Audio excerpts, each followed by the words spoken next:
All right, so third edition for the day. I'm driving home, and we'll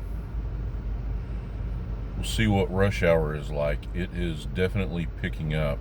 Um, we are in phase 2 in downtown Nashville.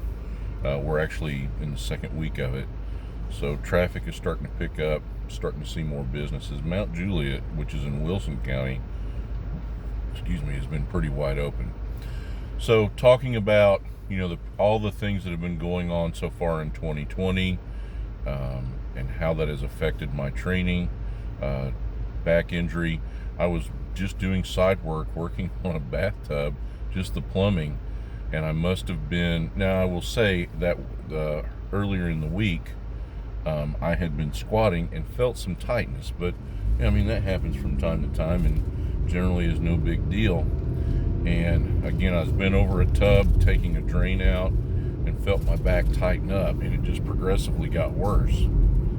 So for a while I could bench, but I would literally have to sit on the end of the bench, pull my knees up to my chest, and rock back, and it was very difficult to get off the bench. And I noticed, slowly but surely, I was benching, still hitting my numbers, but that my power was greatly diminished. It was just really hard to get the arch, and for a big old guy, I've got a pretty decent arch.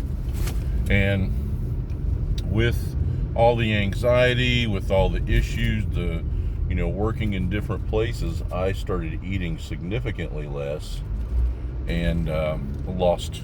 I was probably 375 at Worlds in October, which is too heavy. Now, some of that is just salt weight, where I was eating a bunch that week, hydrating, and just trying to be as strong as I could. I dropped weight pretty quick when I got back, but I've dropped even more weight, and so all that has had a negative effect, on my strength, and then not, training as much because of the injury. And so what I did, I think I told you in the last one, I tested in the day. I did 65% of the 170 with 110 kilos. It was 110 kilos, 9 sets of 3 pause, and actually did quite a bit of assistance. And so I'm just trying to get back into the throes of doing the entire sessions, and instead of Wednesday spending all morning working on the gym, I'm going to do some auxiliary work, and pick a movement or two in Olympic lifting and strongman to do. I mean, I still got to get chores done and stuff like that, and I still got to work on the gym and keep that rolling, and just in an effort to get done where we can maximize the use of the space. But that's kind of where I'm at right now. And wow, I've not seen this kind of traffic since March. Anyway, tomorrow I'll squat. It'll be light. I'm gonna do 65%, probably 6 sets of 2. Just see how I hold up, see how the back does. Back didn't bother me from making the 2 attempts in the deadlift Friday, so I think it's just reconditioning and, getting back into the throes of things. So we'll see how that goes. But that's kind of where I'm at. I'll probably Wednesday do some snatch balance, maybe some really light snatches, because I haven't done them in probably 18 months or more, because I quit doing them before Bench Worlds, and then obviously in my preparation for Masters Worlds.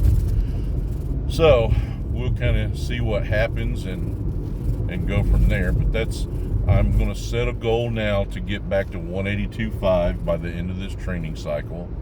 I'd like to squat at least 250 kilos raw, just a belt, and I'd like to pull that again, and kind of get my feet, this 4 months of training, and just get back into the swing of things, and then kind of see where I want to go. I don't have any goals with the strongman training or the Olympic lifting. I could make a goal for if it's June now, by the end of September, maybe I'd snatch 80 and clean and jerk 100, maybe. I think that would be a long shot. So maybe 70 and 90, just because I literally have not been doing the movements. And once you get a certain age, things get stiffer and get more difficult to move. So that's where we're headed. We'll see how things go, especially at the end of the month when the furlough comes into play, and what changes will happen with schedule. We'll just kind of have to play it all by ear. So here's to that, and so now I've got goals, and you guys can help me stay accountable to those goals. So thanks for listening.